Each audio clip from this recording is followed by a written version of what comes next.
And with that, I think we've now come to my favorite set going forward, which in the past I guess was Arcasia's, but now we're stuck here. We know that this prologue, we are in a situation where Fabled is about to happen, and Fabled is this celebratory set for new players, new Illumineers coming to the game. But my favorite part of Lorcana, being the lore and the story, will all get picked back up and continue when set 10 releases. Is it set 10? Yep. Whispers of the Well. Super excited. So looking at it, I think we actually got date confirmation for the first time. Right? Could be wrong Yeah. here. November 7th pre-release. November 7th pre-release, and then November 14th full release, which again, I think this is going to be like the second or third set release in a row where there's only been a 1 week gap between LGS release and full big box release. So go out and support your LGSs. I mean, they only get like a week heads up on all these retail places. Go support them. Go pre-order. Go play your pre-release events. But yes, Whispers in the Well. We have that art there, and we know that Whispers in the Well is going to be a much darker tone, which we've asked for. We've asked for seasonal sets, and this is the first time we're really seeing that.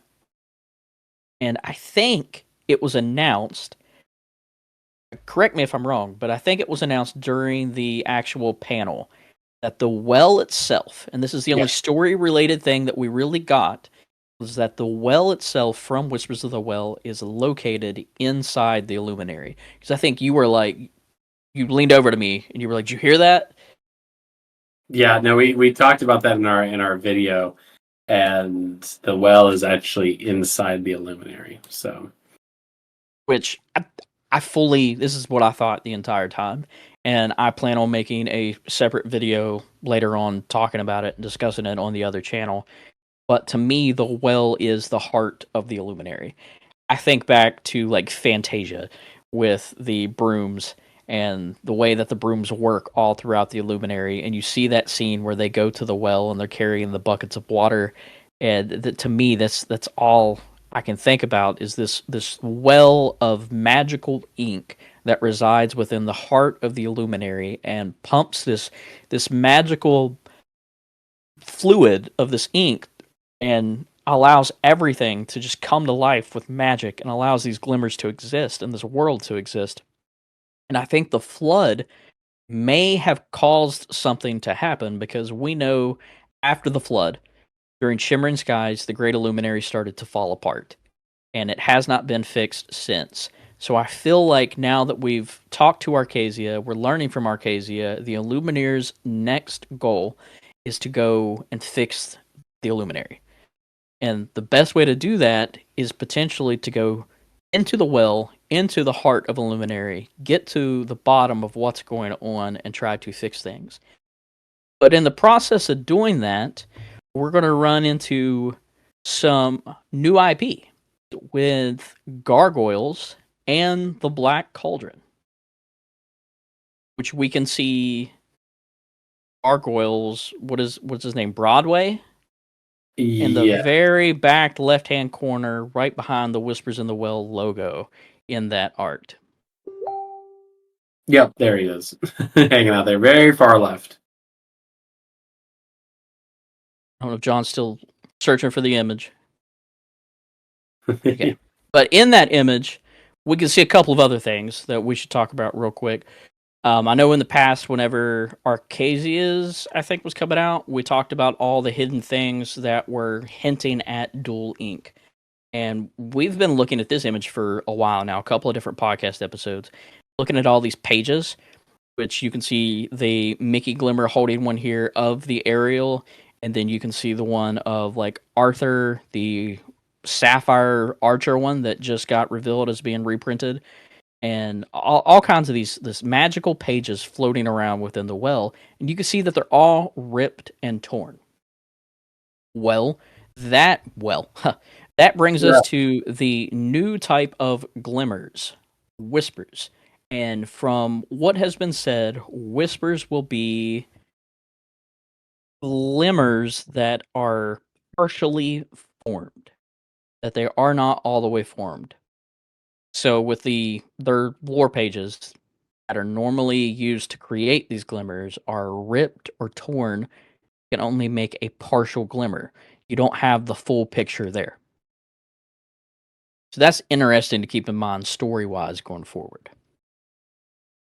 So outside of that, I want to bring focus to this Mickey Mouse in particular and have everybody take a good look at this Mickey.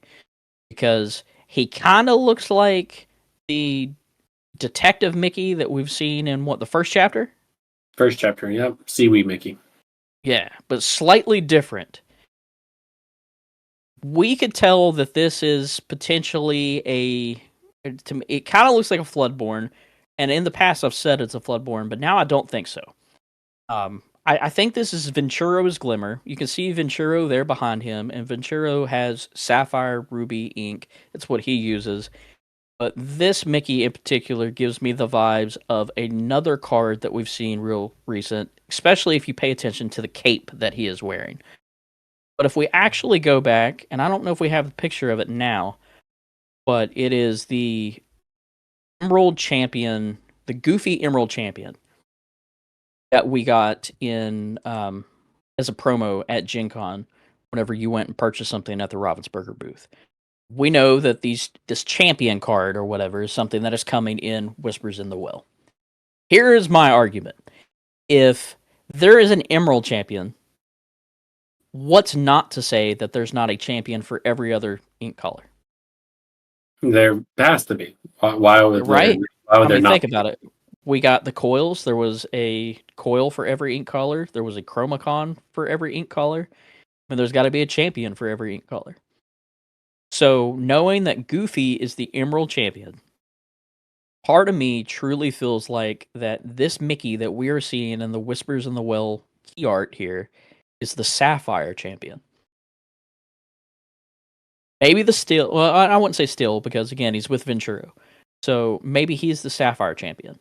With there being 6 ink colors, with 1 champion per ink color, and Goofy already saying that like he is the Emerald Champion, I have the prediction that the 6 champions will be the sensational 6. That you will have Goofy, Mickey, Minnie, Donald, Daisy, Pluto, all of them will be your different champions.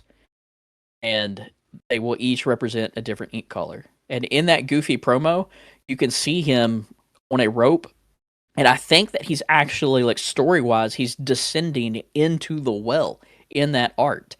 And if you pay attention to all the pages that are surrounding him, and if you're able to zoom into them at all, they actually are his counterparts with Goofy, Mickey, Minnie, and all the crew. Yep.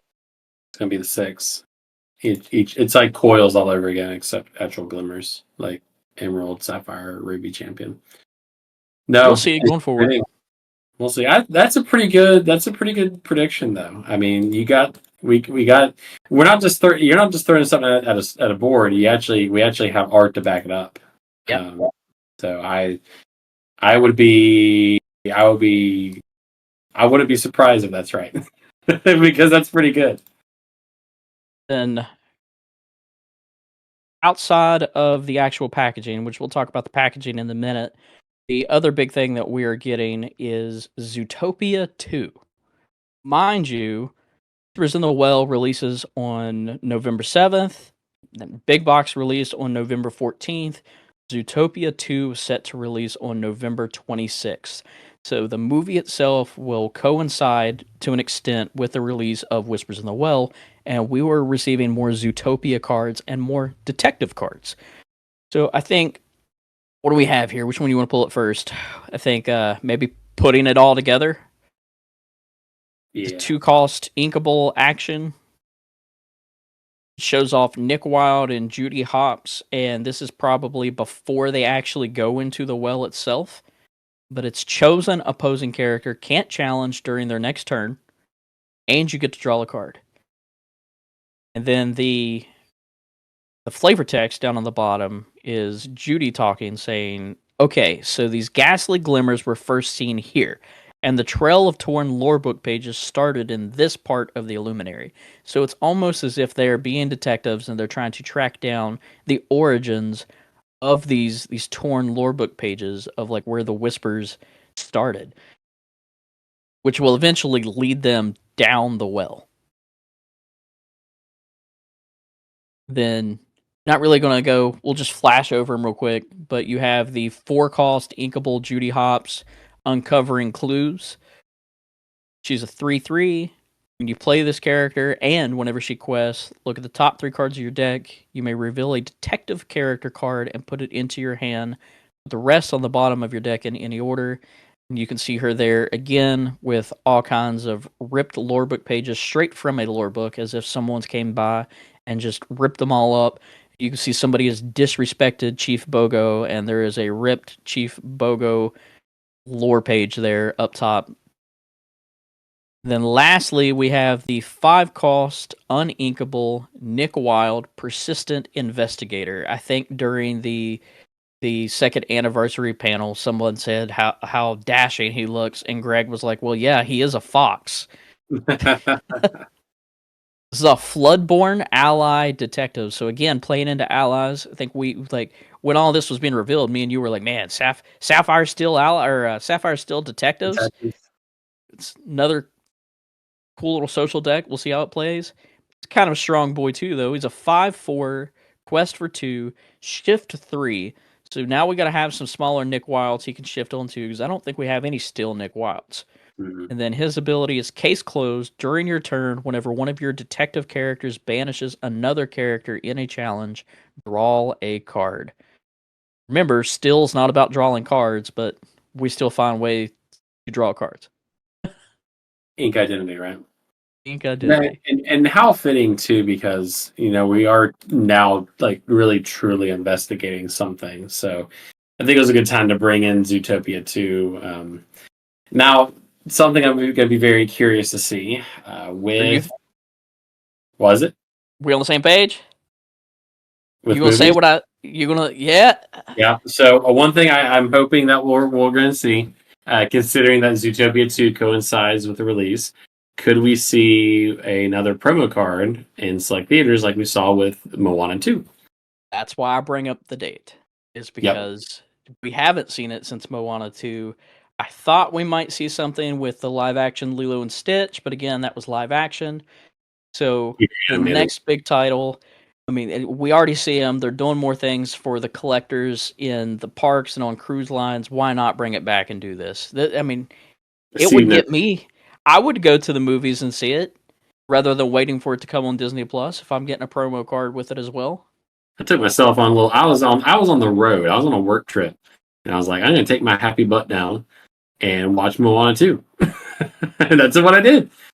I even expensed a bottle of water and some snacks because I was on a work trip, and now obviously I paid for the ticket myself and whatnot. But I had a little snack, so I'm hoping they do it. I see no reason not to, but maybe supply demand whole thing. So how fitting, how fitting, and to see where we go, because again, the Fabled's a celebration set, not a whole lot going on, but now we're getting into Whispers in the Well. No, Whispers in the Well was a set that we were, I don't want to say harsh on, but we were kind of taken aback whenever it got initially announced, because we didn't even have Raina Jafar yet, and I think we were talking about Whispers in the Well or Fabled or even something like that. So